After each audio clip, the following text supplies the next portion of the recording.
back to Cody and Joey Reviews. I'm Joey. And I'm Cody. So, for this episode, we're going to be talking about the original trilogy, and we're going to kind of go through episodes 4, 5, and 6 kind of as one, and we're just going to give them a good solid review and give our thoughts on it. Definitely, these are the movies that sort of made us fans. Of course, when I first started Star Wars, I was 7 years old.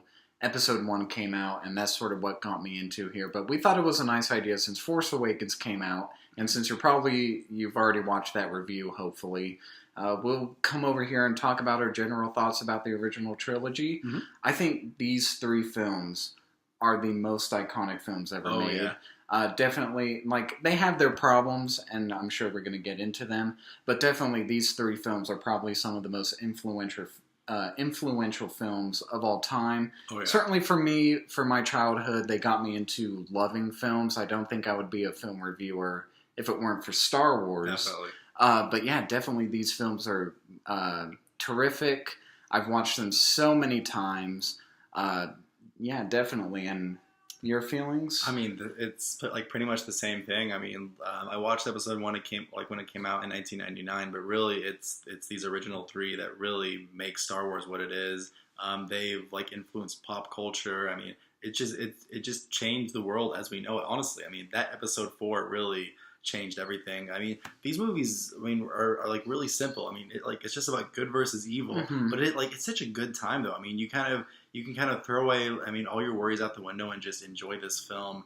And just, I think what makes it so great also is that you want to be absorbed into this world. You enjoy being in the world of Star Wars, the characters and the planets and the languages and all that stuff. Oh, definitely. And also the spirituality, the Force. Yeah. It's such a great concept. So simplistic. I mean, it's an energy field that combines us, penetrates us. It's, holds the universe together.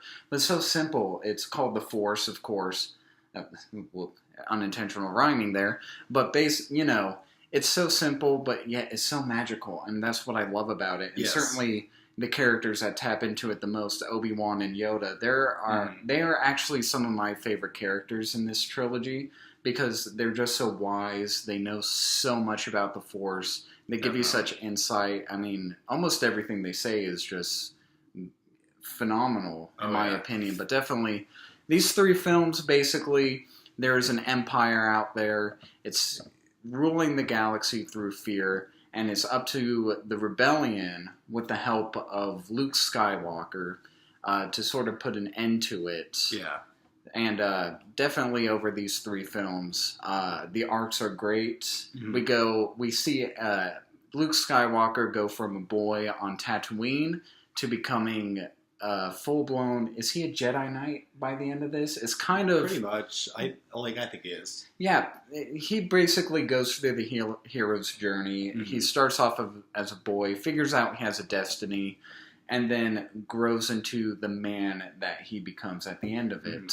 Yeah, absolutely. I mean, this is a story about good versus evil, and that involves Luke Skywalker starting from a farm, and then he ends up meeting an old wizard type of character, Obi-Wan, of course, as we know. And then they find a pilot, Han Solo, and they go to rescue the Princess Leia, against, the evil Darth Vader, and he's, in charge of the Empire. And, with this film, it's they're... I think that George Lucas was influenced by Buck Rogers and, Flash Gordon, so you can definitely get, those vibes from this film. There are just so many, iconic scenes from Episode 4 that I can think of. You get, the Death Star trench run, even the scene where, they go to the Death Star and they're trying to rescue the princess and Obi-Wan goes against Darth Vader. That alone was, these films are just so, iconic. And Episode 5 has such great moments as well. And now with Episode 6, Return of the Jedi, it was also really good. It was probably, my least favorite from the original trilogy just because I think the Ewoks were kind of just, a little too childish in my opinion. I felt like the Empire should have been defeated a little, not as easily as it did. Yeah, definitely. Kind of seems weird that the strongest evil force in the galaxy taken down by a bunch of plush teddy bears, basically. Exactly. But yeah, definitely. I would say out of these 3 films, I would sort of rank them. Episode 5 is definitely my favorite. Oh yeah, so iconic. Just very memorable things. From Yoda teaching Luke about the Force, that whole spiritual journey he goes through. Of course, everyone knows, I am your father, no, sort of thing. Just very iconic. Darth Vader, of course, a more menacing villain in this movie than he was in the first. You get a real sense of grounding reality. It doesn't end with the heroes winning this time. That's right. And I think it gives it grounds the movie in a type of reality. Of course, it can't be entirely in reality. Right. It's set in a galaxy. It's a fantasy sort of thing, but definitely that one would be my favorite. My second favorite would, of course, be A New Hope. Mm-hmm. Not perfect. I feel like the acting in it, besides Alec Guinness and Peter Cushing, I feel like they just don't feel comfortable doing what they're doing because they're relatively new. They don't really know exactly how to emote, and George Lucas is exactly the best director. But definitely so iconic. Of course, a classic hero story, going from a boy to becoming a man. Just really great. And of course, Return of the Jedi. Yeah, it's pretty good. It's not as iconic, but there's a lot of really memorable scenes in it. As a kid, it was my favorite because I feel like the action in it was much better. Yeah. I feel like I really got into it more. Of course, as an adult, the Ewoks are kind of bothersome. Not as bothersome as some other characters in Star Wars that we might talk about. But definitely some great stuff. Brings the series to a great close, I feel like. Gives Darth Vader a redemption, which is what I really like. Luke Skywalker becomes a man, and basically everything fits together exactly how we wanted it to all end. Absolutely. I mean, Empire would be, like, my favorite out of the original trilogy. And, I mean, of course, just because, like, the story is stronger, the themes are darker. I mean, you have the character development. You have, Han Solo acting really awesome. And, he says some, like, iconic lines, and then Luke goes to, like, Dagobah to find Yoda. And, probably, like, the scene that I always think about is Yoda pulling the X-Wing out of the swamp when Luke thought that it was impossible. Amazing. And then it's like when you have, like, John Williams music plays, like, you get, like, goosebumps. Definitely. Yes. We talked about it in Force Awakens where the score wasn't as good. What makes Star Wars so great, these 3 films, is a John Williams score. Yeah. I feel like the first one probably wouldn't be as good if John Williams didn't come in and give those iconic themes, like of course. Sunset. Yeah, Binary Sunset, the opening scroll theme, Imperial March. I feel like Star Wars would not be the huge phenomenon if it really weren't for John Williams. Oh, yeah. And the score is by far, like, one of the best scores of all times. For all 3 films. Each of the films has their own individual set of themes that really go well with the scenes. And with Return of the Jedi, it being the weakest, it still had some amazing scenes. And honestly, like, most of it was great. Luke going back to Tatooine to save Han Solo, the lightsaber battle. And then I think, like, my favorite part was, like, when it got near the end, and then you have, like, 3 things happening at once, with Han Solo taking down the shield of the Death Star, Lando Calrissian flying the Falcon into the second Death Star to destroy it, and then Luke going against Darth Vader and the Emperor to try to redeem his father. And you talk about that, the ending with Luke and Darth Vader. I think this was the reason why I loved it so much as a kid. That scene is so emotional. Yes. It's packed, so full of... I don't really know how to describe it. It's just amazing from beginning to end, which is where we're going to segue now into the special editions. Most notable about Star Wars is the fact that George Lucas feels that art is never finished, is kind of abandoned. So he has gone back to Star Wars numerous times since 1981 and changed so much about it. Some for the better, some for the worse. Very few for the better. And I feel like with the Blu-ray releases, the reason why I didn't own them for several years, because they came out in 2011. Correct. I didn't buy them until September of this year, and the reason is because George Lucas went into Episode 6 and fucked it up. I don't really know how to describe it. He added in an 80-yard basically into that scene, and my God, it kills all the tension it has, all the emotion. A lot of people will talk about Han shooting first or Greedo shooting first. What George Lucas has done would be, in my opinion, ruined Star Wars. I agree with you because it's so funny because like I don't think he understood like what made this scene so great is that Darth Vader was wearing a mask, but you could clearly see the conflict he had between either saving his son or sticking with the Emperor. Yeah, I mean the scene spoke for itself. I don't know why he thought that like the audience was stupider and that like we wouldn't have known that. I don't know, but I mean the no just sounds ridiculous, and I mean it was like by far the most unnecessary change. I mean, of course, he puts ridiculous changes like CGI characters, rocks in front of R2-D2, Ewoks blinking. What else? I mean, there's just so many. There are so many add-ins, CGI backgrounds. That whole bit at the end of Episode 6, where we're seeing the entire galaxy's reaction to the destruction of. Was in it. Oh God, let's not do that. Yeah, but definitely, George Lucas. You know, some of the changes he does is for the good. I like the Wampa stuff that he added into Episode 5, where we get to see more of the creatures, because I like seeing the creatures of Star Wars. I think they have interesting designs. So bringing in more of that was pretty cool. For sure. Of course, for the special editions, they did clean up the film. They updated the special effects, where some of it works, some of it doesn't.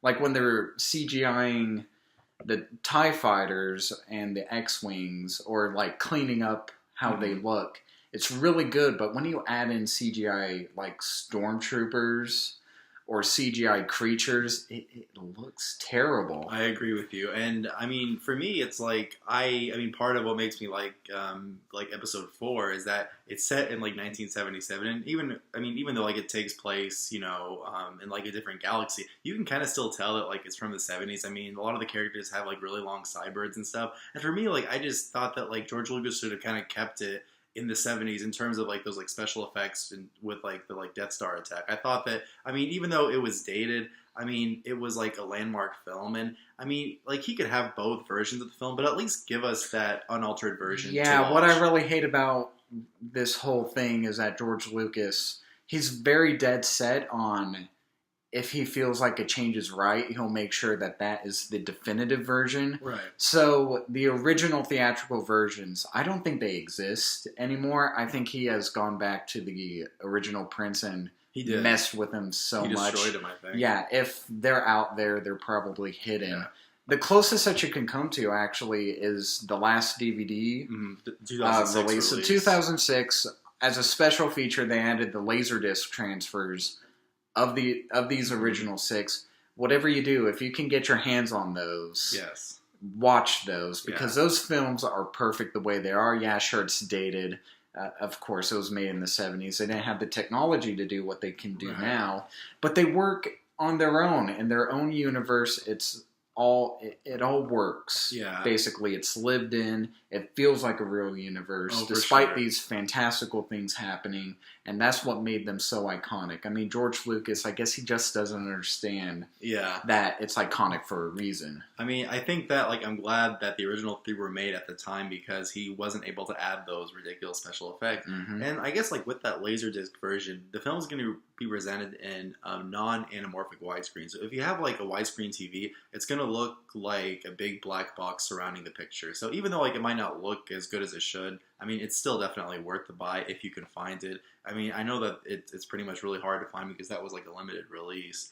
But yeah, I mean, without the special effects, you do feel like you're in the world of Star Wars, and I think that's what made The Force Awakens great. I mean, part of it was that like it kind of went back to like the original sets of just like, you know, like practical effects and all that, without the green screens that you see in the prequels.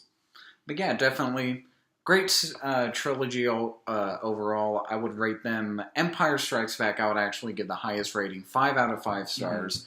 Definitely, if you see any Star Wars film, go see that one. I'm not sure if you need to watch A New Hope. What's so great about Star Wars is it was influenced by the serials of the 40s and 50s. Right. Basically, those, you know, maybe you missed last week's show or something like that, and they drop you right in the middle of the story.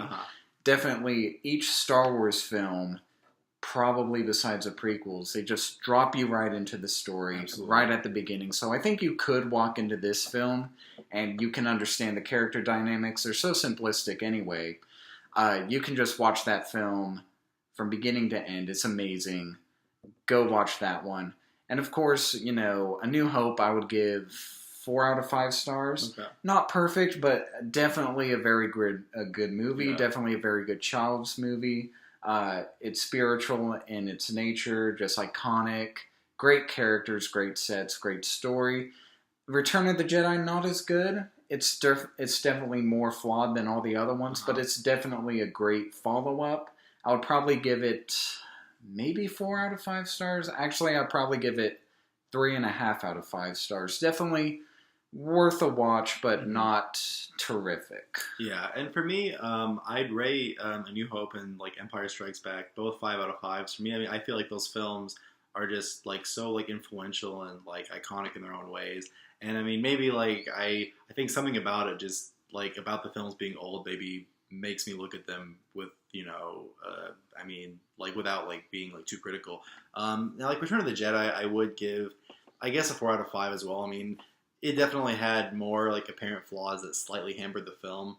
But I mean, overall, I mean, this is one of the best trilogies of all time, as you mentioned. So absolutely watch it if you haven't, which I'd be surprised if you still haven't at this point. Yeah, kind of hard. I mean, I do run into people who say, I've never seen a Star Wars film. It's like, how could you not? I mean, they're so great, but definitely. Thank you for joining us here at Cody and Joey Reviews. It's been great talking Star Wars. Absolutely. Just wait a while. We're going to do the prequels, but we might actually do them tomorrow. We'll see exactly what it is we can do, but thank you for joining us with Star Wars. It's been great.